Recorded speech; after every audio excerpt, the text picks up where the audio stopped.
খসড়া ভোটার তালিকায় বাদ দক্ষিণ করিমগঞ্জের বিধায়ক সিদ্দিক আহমেদ সহ 400 ভোটারের নাম। এর বিরুদ্ধে প্রতিবাদে মুখর হয়ে উঠেছেন বিধায়ক সিদ্দিক আহমেদ। মঙ্গলবার জেলা শাসকের অফিসের সামনে ধর্ণা সেরে বিক্ষোভ প্রদর্শন সিদ্দিক আহমেদ সহ ভোটার তালিকায় বাদ পড়া বহু মানুষের। বিস্তারিত জানবো, আমাদের সঙ্গে টেলিফোনে রয়েছেন প্রতিনিধি মিষ্টু দত্ত। মিষ্টু, খসড়া ভোটার তালিকা থেকে বাদ পড়ল দক্ষিণ করিমগঞ্জের বিধায়ক সিদ্দিক আহমেদ সহ 400 ভোটারের নাম। বিক্ষোভ জানিয়েছেন তারা, এর প্রতিবাদে কি জানাচ্ছেন তারা বা তাদের অভিযোগ কি রয়েছে? দেখো রিপোর্ট, প্রথম কথা যদি আমরা বলি, তবে পঞ্চায়েত ডিলিমিটেশনের পর যে খসড়া তৈরি হয়েছে, ভোটার তালিকা তৈরি হয়েছে, সেই তালিকাতে যথেষ্ট বিসঙ্গতি ধরা পড়েছে এবং সেটা বাস্তব কথা।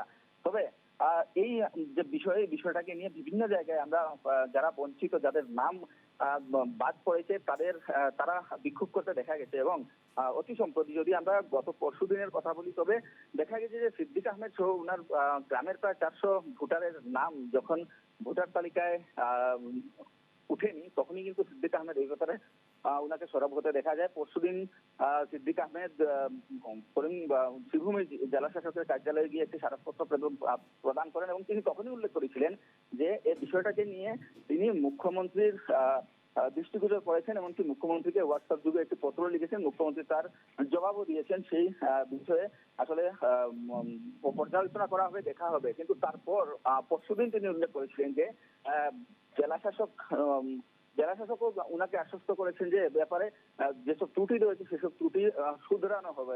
এবং সেই কথা ছিল বিধায়ক সিদ্দিক আহমেদের। তিনি যে ভাষ্য প্রদান করেছিলেন সেই ভাষ্যতে সেই কথাগুলো স্পষ্ট ছিল। কিন্তু আজকে দেখা গেল যে সিদ্দিক আহমেদ উনি আজকে জেলাধিপতি কার্যালয়ের সামনে থাকা যে ধর্ণা শেড, সেই ধর্ণা শেডে তিনি বিক্ষোভ প্রদর্শন করলেন এবং আরো একটি স্মারকপত্র জেলা শাসকের হাতে তুলে দিলেন। এবং এখানে যদি আমরা ওনার যেগুলো ভাষ্য দিয়েছিলেন উনি, সেই ভাষ্য যদি আমরা পর্যালোচনা করি, তবে দেখা যায় যে সিদ্দিক আহমেদ আজকে যে আন্দোলন করবেন, সেই আন্দোলনের কোনো প্রয়োজনই ছিল না, যেহেতু উনি নিজে উল্লেখ করেছিলেন যে জেলা শাসক এই বিষয়ে নিয়ে ওনাকে আশ্বস্ত করেছেন যে এই বিষয়ে পুঙ্খানুপুঙ্খ পর্যালোচনা করা হবে। মুখ্যমন্ত্রী ওনাকে আশ্বস্ত করেছেন। তারপর কেন তিনি আজ বিক্ষোভ প্রদর্শন করলেন সেটা আসলে হয়তো উনিই জানতে পারবেন। কিন্তু উনার ভাষ্য অনুযায়ী এই বিক্ষোভ প্রদর্শনের প্রয়োজন ছিল না, কারণ তিনি আগেই এই বিষয় নিয়ে স্যাটিসফাইড ছিলেন।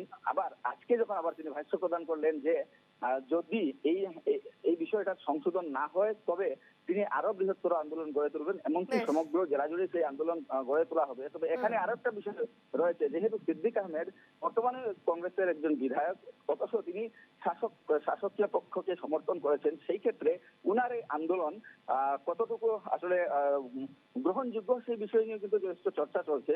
যে উনি নিজে আশ্বস্ত হয়েছিলেন, জেলা শাসক ওনাকে আশ্বস্ত করেছিলেন, মুখ্যমন্ত্রী ওনাকে আশ্বস্ত করেছিলেন, তারপর কেন এই আন্দোলন, সে বিষয় নিয়েও কিন্তু যথেষ্ট চর্চা হবে বা চর্চা শুরু হয়ে গেছে।